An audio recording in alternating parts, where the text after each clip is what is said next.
As an independent marketing strategist, I've learned through years of trial and error that providing great client satisfaction goes far beyond just the results you deliver. While achieving outcomes is crucial, in my view, great client relationships are built through organization, clear communication, and transparency in every interaction. That's why in this video, I'm going to be sharing my top 5 client service tips that are going to allow you to build lasting and rewarding relationships with your clients and keep them confident in you as their marketing partner. Trust me when I say that by incorporating just a few of these strategies into your client service routine, you are going to set yourself apart from the vast majority of your competitors, build rewarding relationships with your clients, and ultimately charge the fees you want to charge. What's up, everybody? How's it going? Welcome back to the YouTube channel. If you're new here, my name is Bailey Canning. I'm an independent marketing strategist based in Denver, Colorado, working primarily in branding, web design, and digital marketing. Everything I'm going to be talking about in today's video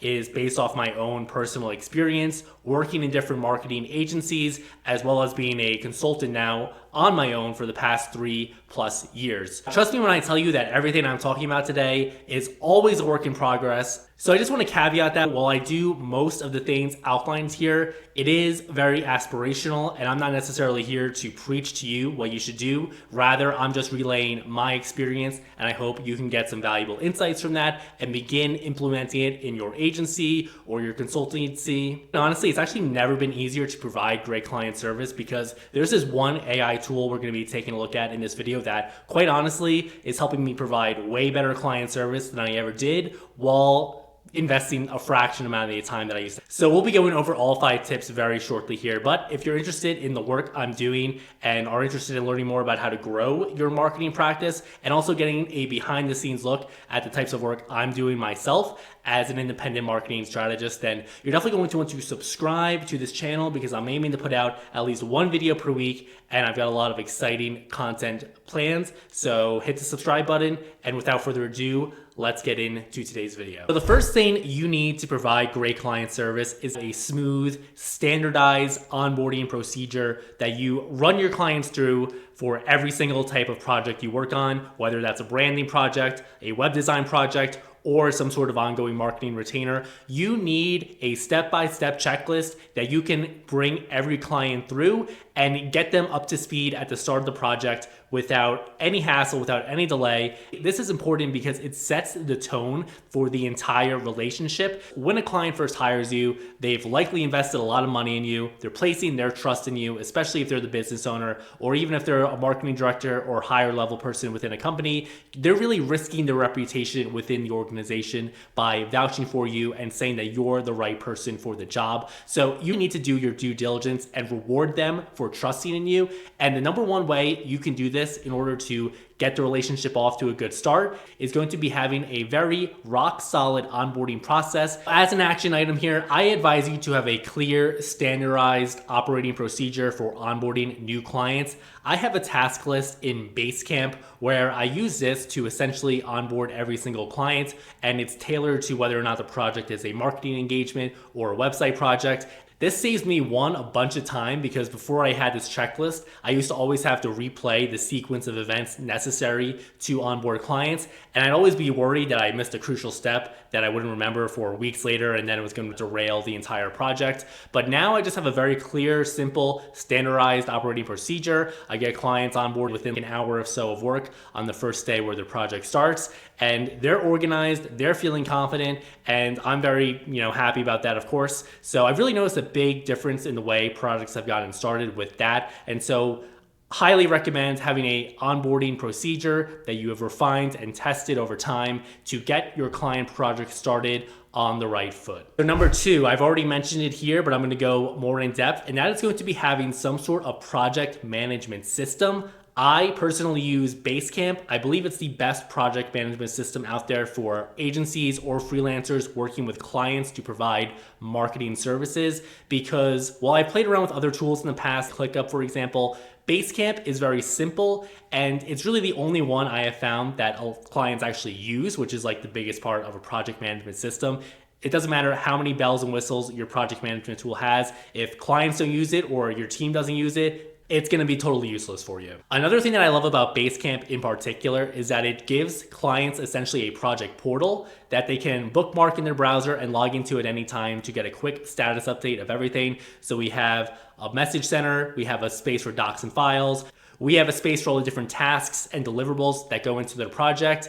There's also a schedule that gets built out as you assign due dates to tasks. So I love this because clients, while I'm always providing updates anyway, they can just log in and have a centralized dashboard so that they can quickly get up to speed on their project and also see what they're responsible for and be able to help you with that so that they can move the project along effectively. Now, in my view, this is a night and day difference between having a centralized project dashboard where all the tasks and deliverables live, where you can easily provide updates and clients can log in and get a visual overview, versus just rocking and rolling over email where it's not really clear whenever you're not checking in what exactly you're doing. Clients don't understand where things are being made progress, where there might be bottlenecks, where they can help out. And there's just no clear organized system. So long story short, I highly recommend getting on a project management system. Doesn't need to be Basecamp. Whatever you use and whatever's gonna be best for your clients is the one I would recommend for you. But ultimately, you do need to have a project dashboard. Trust me when I tell you it's going to revolutionize the way you deal with clients. And that brings me to my third point, and that is going to be client meetings. Now, I don't know about you, but I love client meetings. If I could just be on Zoom all day, that to me is a very successful work day. Now, listen, I joke, but when it comes down to it, how you handle yourself before, during, and after meetings is going to be one of the most critical touch points that determines your success managing relationships with clients. There's a couple things I do here. Number one, whenever we don't have recurring calendar meetings, which I do for my marketing clients, what I'll always do is send my clients a Calendly booking link. So this way they can book time directly on my calendar and we avoid all the back and forth of trying to schedule meetings via email. This way they see my availability, they know what their availability is, they can book time, a Zoom link automatically gets generated, and then we both have it on our calendars for that day. Number two, and this is something I actually need to get better with myself, and that is going to be sending agendas before meetings so that your client knows what to talk about and they can prepare ahead of time themselves. Now, while I say this is something I need to be doing better myself, that's because oftentimes while I do prepare for every meeting ahead of time, I actually have a very detailed Notion dashboard, which I have a template to plan out meetings for and stuff. What I do often is I actually don't send over the agenda ahead of time, but rather I just keep it to myself. And this is something I learned recently while I hired someone to help me with some branding work. While the project went great, I was very happy with the end result. There was no agenda for the 1 or 2 meetings we had. And while we did have a productive discussion, I felt like I could have been better prepared myself and be able to provide better answers if I knew ahead of time what we were going to be talking about. So going forward, based on that experience, as well as preparing for this video, I'm always going to be sending agendas ahead of time. This way, even if the client just spends a minute or so glancing at the list, they're going to know what we're going to talk about. It doesn't need to be super detailed. Bullet points are totally fine. Now, during the meeting, I would say it goes a long way if you just wear something nice, something professional that really shows that you care about this interaction, that you've put the time and effort to make yourself look as good as possible within reason. You don't need to get like dressed up like you're going to a prom, but just a collared shirt, especially if the meetings are on Zoom. You only need to look presentable from, the waist up, the torso up. Although I would advise you to wear regular pants for sure, but if you want to wear sweatpants, I'm not going to come after you. But honestly, put some pride into your appearance. I'm only saying this because I walk around these days and I see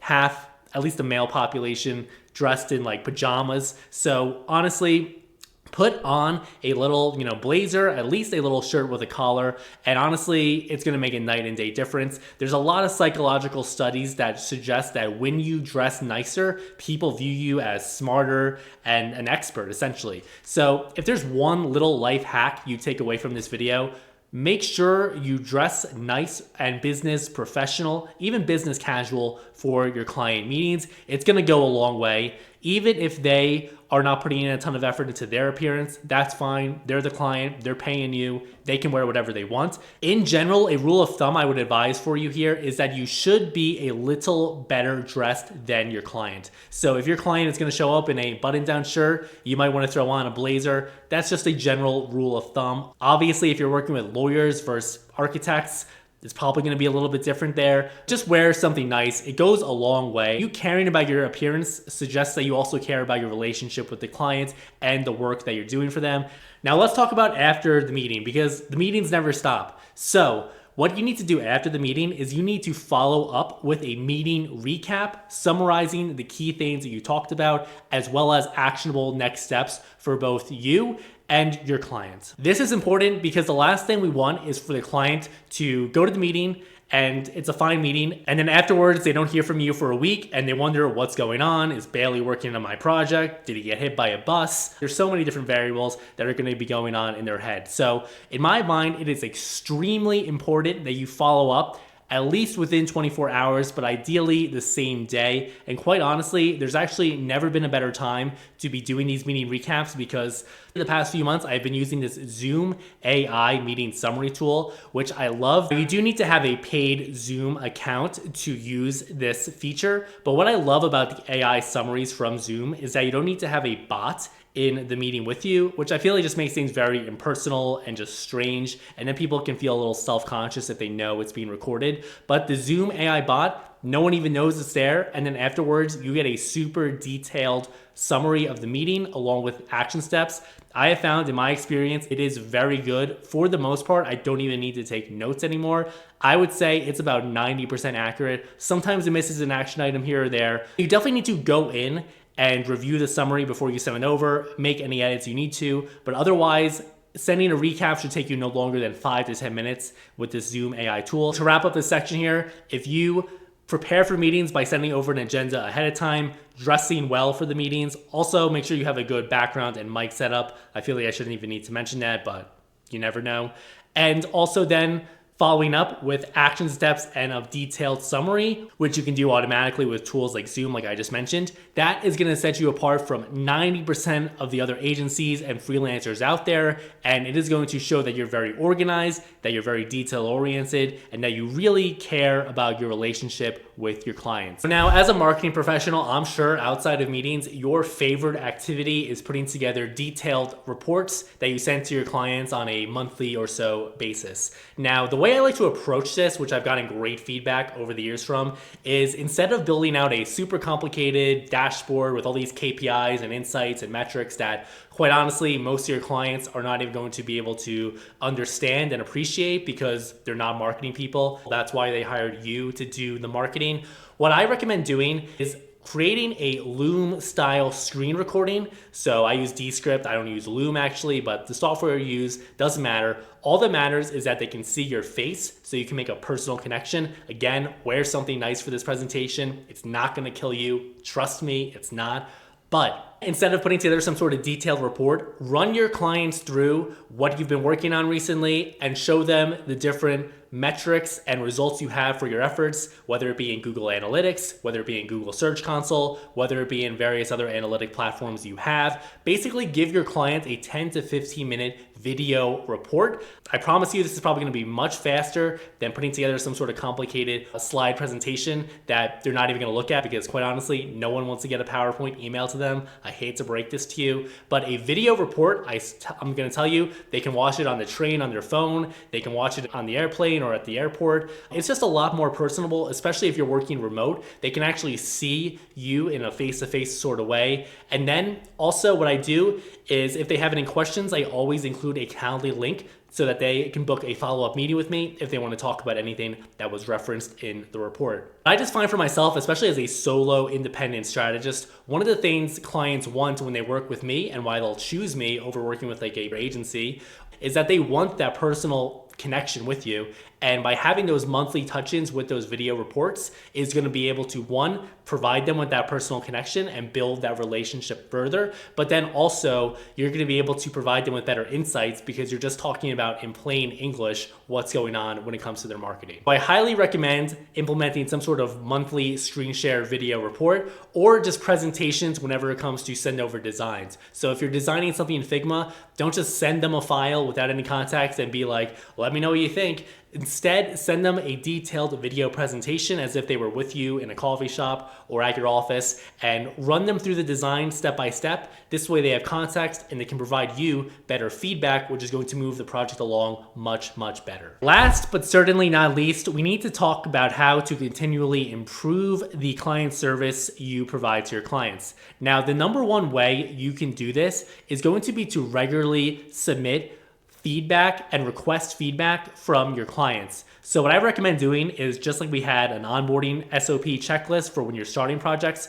whenever you're wrapping up projects, also have an offboarding SOP checklist and include a quick feedback form. It doesn't need to be anything crazy. 3 to 5 questions is plenty, but basically allow clients to provide you with feedback on their experience working with you. Let them tell you what they liked about the process, but then also provide them an opportunity to tell you what they didn't like about working with you, or ways that they felt the process could be improved going further. Because even if a client, one, has had a great experience with you, there's likely 1 or 2 small things that they had a little bit of a gripe about that they wish could be improved upon. Honestly, it's very unlikely, unless someone has a very brash or just no filter type personality. Maybe they're from New Jersey or something. But either way, they're unlikely to tell you upfront without being asked any sort of constructive criticism or feedback you can use to improve the process. It's just human nature, nothing personal. So rather, I just recommend you provide them with the opportunity to give you constructive feedback